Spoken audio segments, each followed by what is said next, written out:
റോമർക്കെഴുതിയ ലേഖനം 5-ാം അധ്യായം 10-ാം വാക്യം. ശത്രുക്കളായിരിക്കുമ്പോൾ തന്നെ നമുക്കവൻ്റെ പുത്രൻ്റെ മരണത്താൽ ദൈവത്തോട് നിരപ്പ് വന്നു എങ്കിൽ നിരന്ന ശേഷം നാം അവൻ്റെ ജീവനാൽ എത്രയധികമായി രക്ഷിക്കപ്പെടും. ദൈവത്തിന് ശത്രുക്കളുണ്ടോ? ഉണ്ടെന്നാണ് ഈ വാക്യം ഉൾപ്പെടെ അറിവ് നൽകുന്നത്. എന്നാൽ മനുഷ്യർ ദൈവത്തിൻ്റെ ശത്രുക്കളാണോ?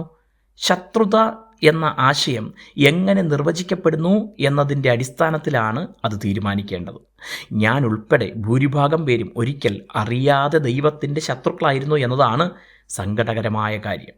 എന്നാൽ ഇന്ന് നാം ദൈവത്തിൻ്റെ സ്വന്തം മക്കളായിത്തീർന്നു എന്നതാണ് ഏറ്റവും സന്തോഷമുള്ളതും ഭാഗ്യകരവുമായ കാര്യം.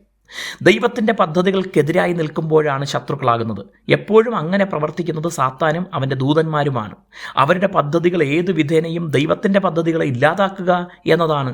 മനുഷ്യർ ദൈവത്തിൻ്റെ സവിശേഷ പദ്ധതിക്കായി സൃഷ്ടിക്കപ്പെട്ടവരും ദൈവത്തോട് നിത്യകാലം വസിക്കേണ്ടവരുമാണെന്ന് മനസ്സിലാക്കുന്ന സാത്താൻ എങ്ങനെയും അവരെ അതിൽ നിന്ന് വീഴ്ത്തുവാൻ ശ്രമിച്ച് യുദ്ധം ചെയ്തുകൊണ്ടിരിക്കുന്നു. ദൈവത്തെ അറിയാതെ, തങ്ങളെക്കുറിച്ചുള്ള ദൈവത്തിൻ്റെ പദ്ധതികൾ അറിയാതെ ജീവിക്കുമ്പോൾ മനുഷ്യർ പിശാചിൻ്റെ പദ്ധതിയിലാണ്, അവൻ്റെ പക്ഷത്താണ്. അങ്ങനെ ദൈവത്തിൻ്റെ ശത്രുക്കളായി മാറുന്നു. എന്നാൽ ദൈവം അപ്പോഴും തള്ളിക്കളയുന്നില്ല. ദൈവത്തെ അറിയാനും രക്ഷ കൈവരിക്കാനുമായി അവിടുന്ന് മനുഷ്യരോട് സംസാരിക്കുകയും അതിനായി പ്രവർത്തിക്കുകയും ചെയ്യുന്നു.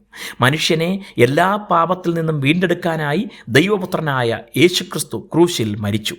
ഇതാണ് നാം ശത്രുക്കളായിരുന്നപ്പോൾ തന്നെ ക്രിസ്തുവിൻ്റെ മരണത്താൽ നമുക്ക് നിരപ്പ് വന്നു എന്ന് പൗലോസ് എഴുതുന്നത്. കൂടുതൽ സന്തോഷമുണ്ടാക്കുന്ന കാര്യം, നാം ശത്രുക്കളായിരുന്നപ്പോൾ തന്നെ ദൈവം നമ്മെ സ്നേഹിച്ച് തൻ്റെ പുത്രനെ തന്നെങ്കിൽ ആ യേശുവിൻ്റെ ജീവനാൽ നാം എത്രയധികം ദൈവത്തോടടുത്തു ചെല്ലും എന്നാണ്. ജീവിതത്തിൽ വീഴ്ചകൾ വരുമ്പോൾ ദൈവം നമ്മെ തള്ളിക്കളയുകയല്ല, അധികം ദൈവത്തോട് നിരക്കാൻ ആവശ്യപ്പെടുകയാണ്. അതിന് അനുതപിച്ച് പാപം ഏറ്റുപറഞ്ഞ് മാനസാന്തരപ്പെടണം.